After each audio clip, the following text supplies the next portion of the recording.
I'm Deputy Mayor Matt Rockley, and I'm honored to speak about, recognize, and celebrate National Indigenous Peoples Day, June 21st. Firstly, I would like to take a moment to acknowledge the traditional territories of the people of the Treaty 7 region in southern Alberta, which includes Blackfoot Confederacy members Siksika, a.k.a. and the Kainai First Nations, the Stoney Nakoda of Bearspaw, Chiniki, and Wesley First Nations, the Dene of Tsuut'ina First Nations, and the Métis Nation Region 3, and all those that made Treaty 7 lands their home. Canada's Governor-General proclaimed the first National Indigenous Day, formerly National Aboriginal Day, in 1996. In cooperation with Indigenous organizations, the federal government chose June 21st, the summer solstice, because Indigenous peoples have celebrated their culture and heritage on or near this day for many generations. National Indigenous Peoples Day, celebrating its 25th year this year, is a day for all Canadians to acknowledge the unique heritage, diverse cultures, outstanding contributions, talents, and traditions of First Nations, Inuit, and Métis peoples. I also remind you that June is National Indigenous History Month. I encourage you to recognize and learn more about the history, heritage, and culture, and perspectives of Indigenous communities in Canada. On behalf of Okotoks Town Council, I thank all for recognizing, celebrating, and honoring the achievements, struggles, contributions, and resiliency of our country's Indigenous peoples. Oki, Nistawanagok, Amskapitaki. My name is South Eagle Woman. That name was given to me by John Chief Moon Sr. from the Kainai Nation. Of course, the name that my mom gave me is Janette, and I am Janette Naclia, a programs manager for the Alberta Recreation and Parks Association. I would like to acknowledge the fact that I am here in the Blackfoot traditional territory, as well as a guest of the Siksika First Nation. I'm here to bring greetings from the Alberta Recreation and Parks Association and to acknowledge the collaboration that we have today with the town of Okotoks. And to also say what a pleasure it is to be working with Spike Eaglespeaker Jr. as he shares with us the stories of powwow dancing, his culture, and how important it is to work together as we all work towards reconciliation. Hello, I'd like to present this tobacco in appreciation of the lessons that you're going to share with us today. I really appreciate you inviting us to the Siksika Nation for this time. Thank you.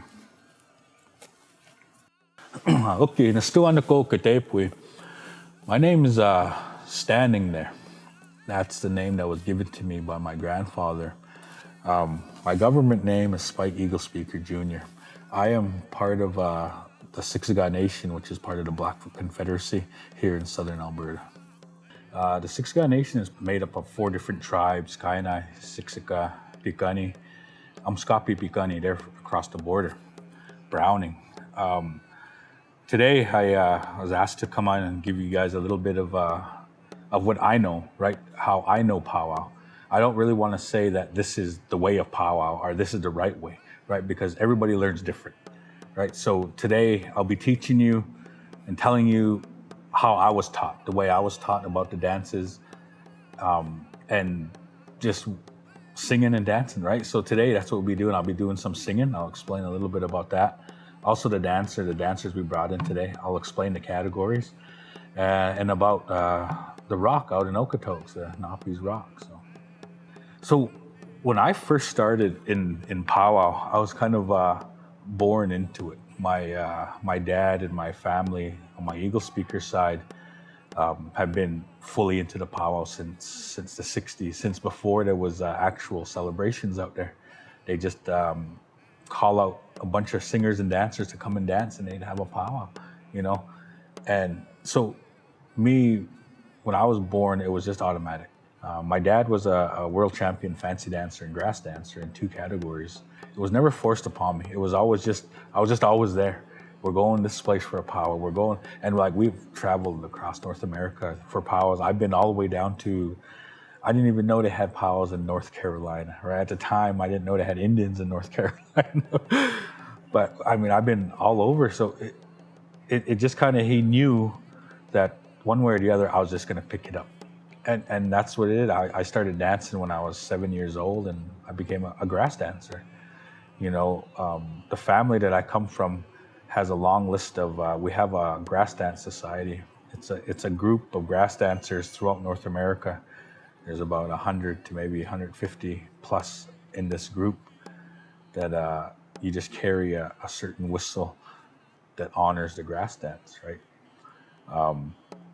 When I was growing up, the powwows were a little bit different from how they are today, right? Like there was no, when I was younger, there was no indoor harbors like here, right? Everything was outdoors. Everything was outdoors. So, but besides the buildings and the areas, the evolution, the evolve of dancers, just it became like there's so many now, right? When I first started, there was no men's chicken dance in the powwow, right? And that dance comes from here, right in Siksika.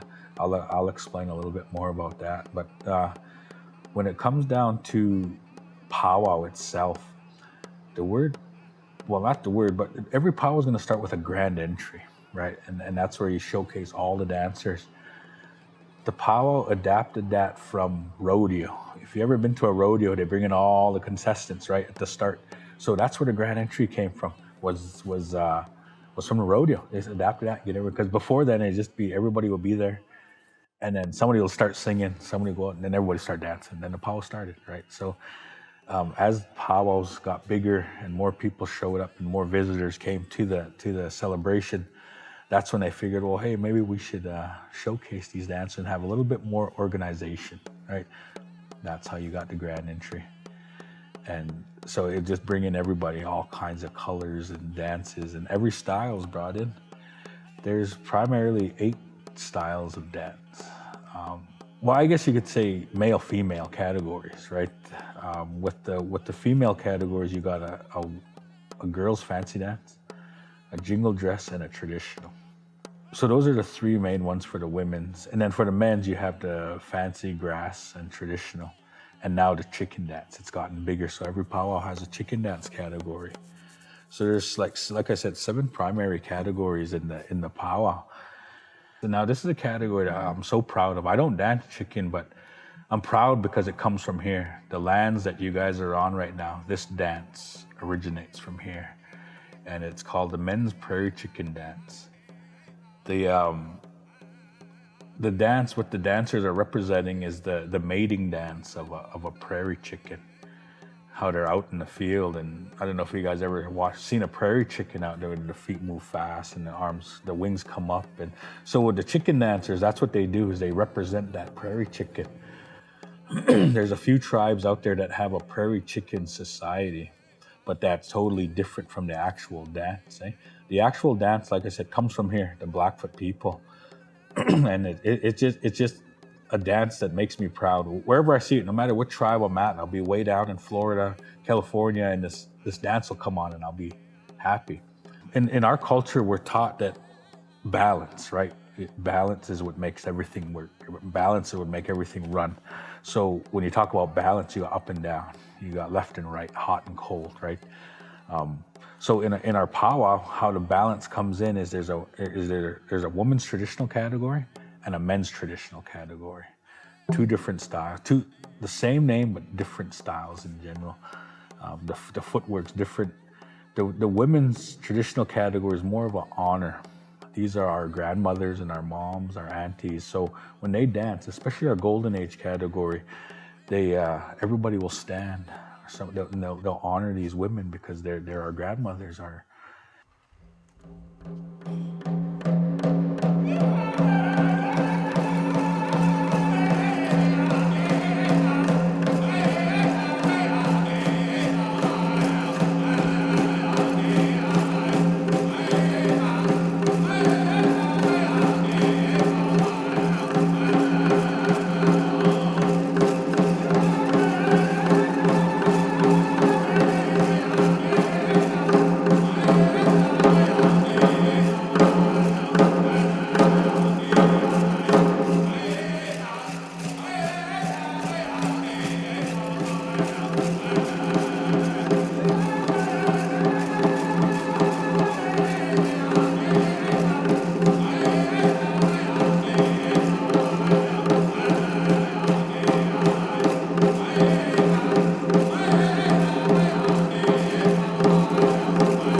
And then when you look at the traditional part, and I brought a traditional dancer here today. What they are is they're storytellers.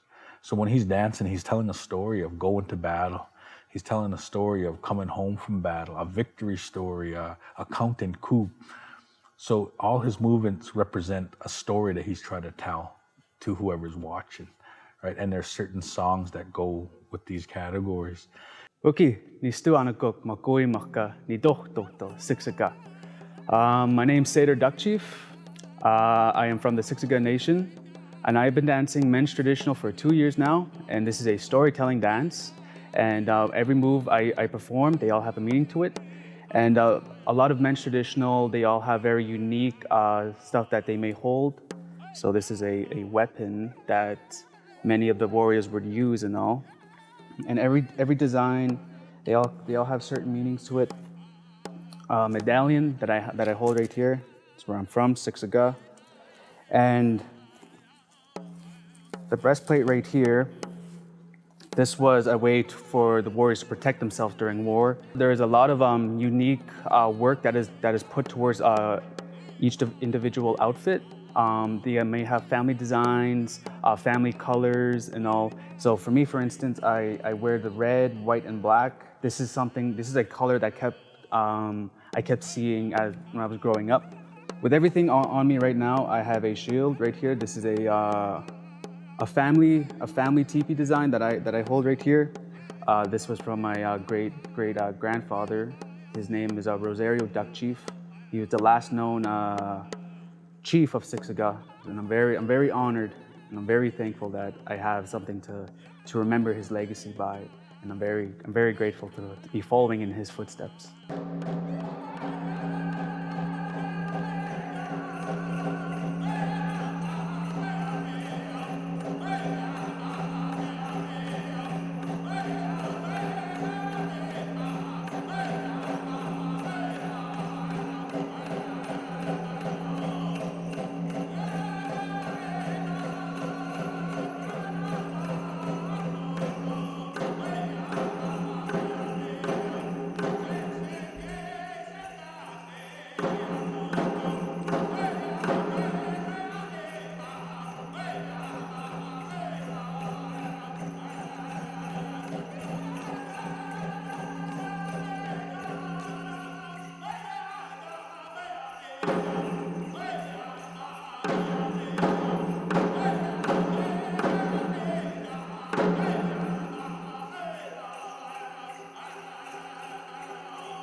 So on the other end of that is the men's grass, the grass dance, and that's another one of the healing dances that we have.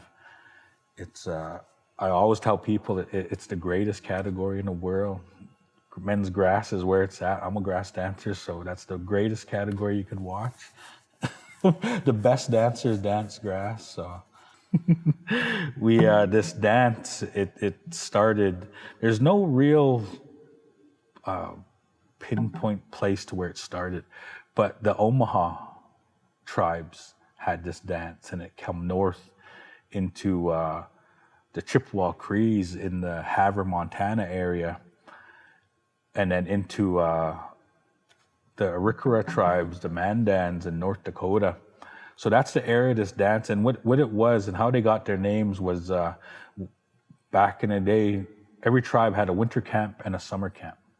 So when they move, they're moving camp. You get there to the new area where they're gonna set their camp up, and the grass was high, 6-7 feet tall, right? This grass, untouched. So there were certain songs they sang for them, and these dancers would come in and they dance. They dance and dance. So by the time they're done singing the songs that they have for them, the grass is flat now. So they're just tamping. So they're where they get the name grass dancers. But also the original outfits was made out of actual grass. They'd take bundles of grass and put them on shirts. And so that's how they got their name, the grass dancers. And that one too, it's a healing dance. It's represents, like I said, bringing new life, new fresh air to your tribe. And so that's what I know about the grass dance. I mean, there's so many variations of the stories, but like I said, I'll just tell you the stories that I was told, you know. And then you go to like the jingle dress, the ladies jingle. The jingle dress category comes to us from the eastern tribes, Manitoba, mainly Ontario, and then into the northern tribes of like Wisconsin, Minnesota. It's a healing dance. It's one of our healing dances. The other names for the dance is medicine dress. The dance came to a lady in a dream that their tribe was going through being sick, a lot of sickness. So how they overcame that is in a dream they came and showed her this dress, the medicine dress, and showed her songs. So this lady showed the guys the songs, and they sang these songs for these dances. Said, if you dance this dance, it's going to help your tribe. It's going to help everybody get better. So when they dance, they have a dress and they have jingles on their dress. And most dresses, when they first started, every dress had 365 jingles on, which represented every day of the year, one day out of the year, right?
But they dance, and every style of dance has two different styles of song.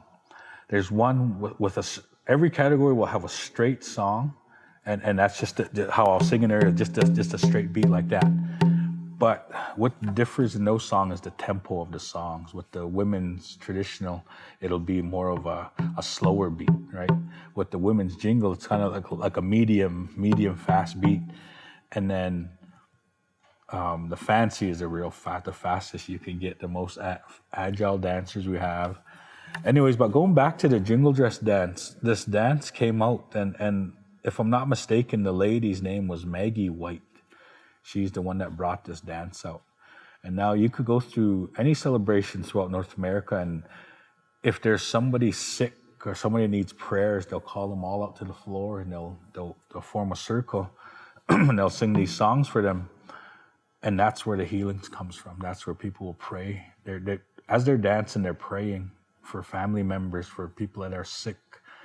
And those beats, the beat to that song it's kind of like a trot, right? It has a different tempo and there's a different style they dance. And today you guys will see that. And then going into the fancy dances. Now the fancy dance is kind of a newer, compared to the other dances, it's kind of a newer style of dance. It's where they fancy colors, high kicking, flips if they can, And so with the women's fancy dance, what they're representing, they're a little bit more smoother than the men, because the women, what they're representing is a butterfly, right? So they have the regalia, and then they have a shawl that they wear. The shawl represents the wings of a butterfly, so they float around. But their tempo of the songs it's fast, right? It's quick, so there a lot of footwork, a lot of kicking, a lot of moving. And now when you look at the men wear 2 bustles, whereas the traditional dancers will wear 1 bustle. The 2 bustles that the fancy dancers wear, when it first started, they used to wear 1, right? And then they wanted to be a little bit more flashy, so they added the 2nd bustle. This style of dance has its own style of songs. And that's what brings me to the singing part of singing. There's 3 styles of singing out there. There's the straight original style, and that's just with the straight beat and I guess you call them vocables, no words. There's no words, and then and it's just it kind of has the beats kind of like a 1-2, right? So it's hard, soft. It kind of has like a bounce, right? They call that Blackfoot style singing, because they say everybody that's a Blackfoot, whether you sang, whether you're in powwow or not, you have this beat in you. Right, and it's a certain rocking beat. Then you go into the contemporary style. The contemporary style is more of they add words into the song from their tribe. So let it be Cree words, Blackfoot words, and they come, and their beat's just a straight, like a 1, it doesn't have a bounce. It's just a straight beat. The 3rd style they have is a Southern style of singing. It comes from way down in Arizona, New Mexico, Oklahoma. This is where the style comes from. And this is where the fancy dancers like getting this style of dance, because these guys drum real fast, some of their fancy dance songs. So, and it just depends on what region and which area you're in to go to a powwow, which songs come out from which area, right? And there's so many names out there, like with the straight singing, myself, I sing with a group called Blackfoot Confederacy. And we consist of singers from all the tribes here. Right. So, and we'll travel out. And you got contemporary groups like Northern Cree and all those groups that are, those are the contemporary word singing groups. And with Northern Cree, they're well known everywhere. Like they won Grammy awards and all kind of like. There's not one dancer that doesn't know who Northern Cree was. Right? They hear their name, they know the powwow is going to be good, right? So with all those categories.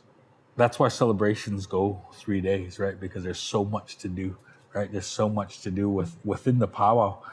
The circle you look at, we dance in a circle because, like I said, with balance, everything comes full circle, right? Life, right? You're born, you become a preteen, you become an adult, and you're back into an elder. And then those elders turn into kind of like a baby again. You go back into watching them, taking care of them, feeding them, changing them, right? So it just full circle. So when you look at the powwow and when they dance, that's what it is. They dance in a circle, honoring life, right? When you look at the powwow singing, you never hear singing. You'll never hear a drum group sing and drum right off the bat, right? So you'll never hear them take off and start singing. Every drum group is going to hit that drum for a little bit, and then the song will start, right? And the songs are pieced together with the person leading. The solo lead is considered a start or a push-up, a start. But at a powwow, you'll hear 4 starts, 6 starts, 2 starts. So what the announcer is telling them is how long the song's going to go. So dancers keep track like that. Like today, I'll tell them how many starts we're going to go. So they keep track of it, and they know when to stop on the song, right? With the songs that, well, when you're singing for the starts of the song, and that beat starts coming in, everything matches up, and eventually you get a song that's on beat. You could sing off beat, right? Just like any other song, your country, rock, you could sing off beat, right? So with singing, it just kind of, you can't time it. You just feel it.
That those beats that are drumming at the start, what the drum's doing, and the life, because the drum is a life that was given to you, right? This animal gave up his life so I could use it today, right? So that's why we honor the drum.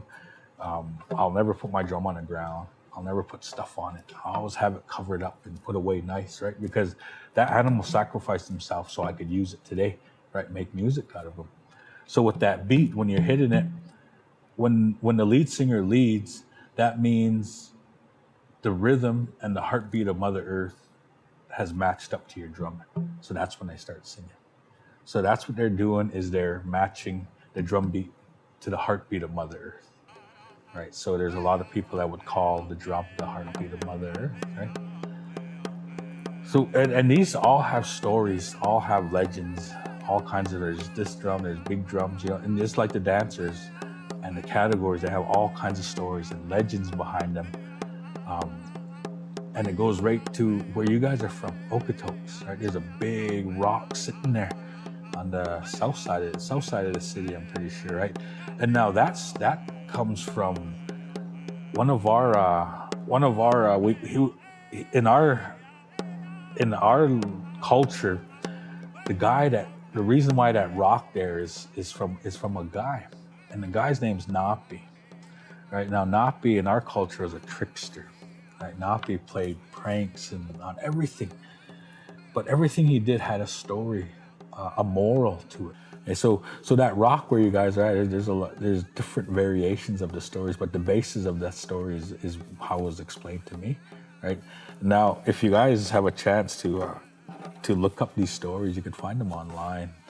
And like I said, he was a trickster, so he was walking around, and on a day that why the rock got there, he was out in the foothills there, And he was out, it was hot, it got really hot out, right? He had a robe on because it was raining a little bit that morning.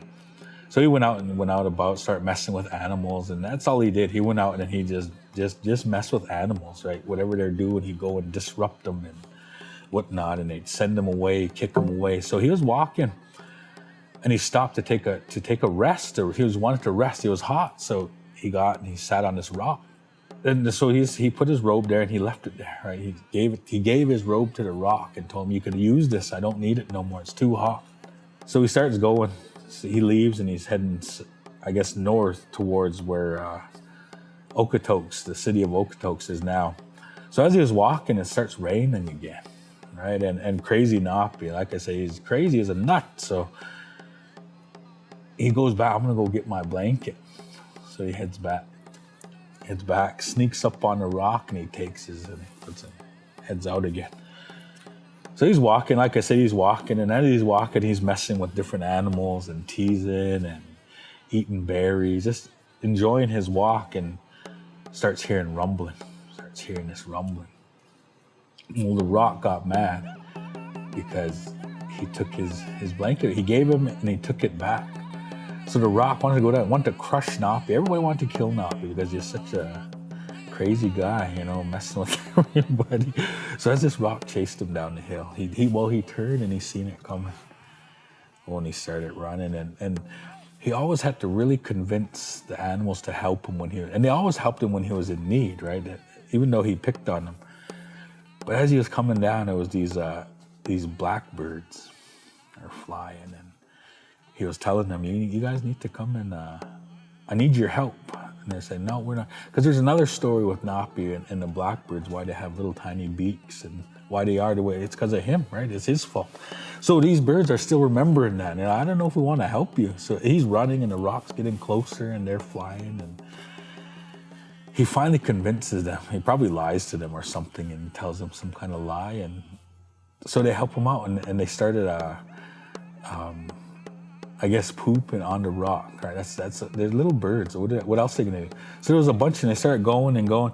So eventually, it started helping, and I imagine Naclia was praying like crazy, running, right? And so these droppings are on the rock, and eventually it splits this rock.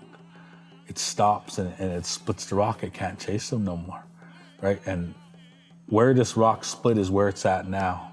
That's why if you look at the rock split open, right? Because of these birds, they help Naclia. And if you go out to the rock, there's always droppings on the rocks, right? It's because of these birds, right? And of course, Naclia